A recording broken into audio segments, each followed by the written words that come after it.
Hi guys, இன்றைக்கி என்ன வீடியோன்னு பார்த்தீங்கன்னா ஒரு கிச்சன் டிப்ஸ் தான். ஆல்ரெடி நிறைய பேர் வீடியோ போட்டது தான்.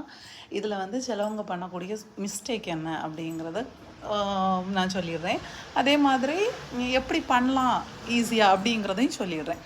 இந்த பேக்கெட்ஸ் எல்லாம் நம்ம கட் பண்ணிவிட்டு நம்ம வந்து க்ளோஸ் பண்ணுறதுக்கு நிறைய பேர் கத்தியை ஹீட் பண்ணி ஒரு கவரில் வந்து லேசாக இழுத்து விட்டால் அந்த கவர் வந்து ஒட்டிக்கும் அப்படின்னு நிறைய வீடியோ பார்த்துருப்போம். ஸோ நிறைய பேர் அது பண்ணும்போது அந்த கவர் வந்து அந்த ஷார்ப் எட்ஜு பட்டு திரும்பவுமே அந்த கவர் வந்து கீறுறதுக்குள்ள சான்ஸ் அதிகம்.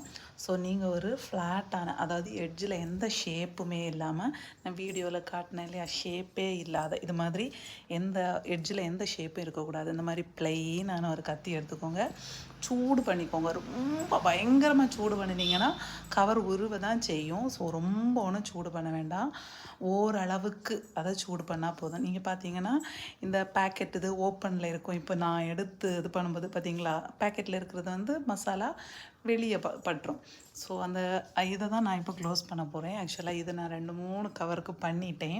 ஃபர்ஸ்ட்டு நானுமே அந்த ஷார்ப் எட்ஜை வச்சு இழுத்து விடும்போது எனக்குமே ஹோல் வந்தது. அதுக்கு பிறகு தான் யோசித்தேன், இப்படி லைட்டாக சரிச்சு பண்ணி பார்ப்போமே அப்படின்னு சொல்லிட்டு.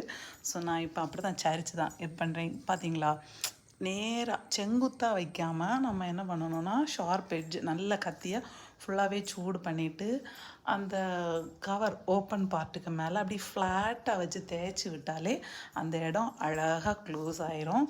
பாருங்கள் நான் எப்படி தேய்க்கிறேன்னு. கத்தி வச்சு இழுத்து செங்குத்தாக வச்சு தேய்க்காமல் ஃப்ளாட்டாக வச்சு தேய்க்கணும். அப்படி தேய்ச்சிங்கன்னா கவர் வந்து க்ளோஸ் ஆயிரும். வீடியோ பிடிச்சிருந்தா லைக் பண்ணுங்கள். தேங்க்யூ.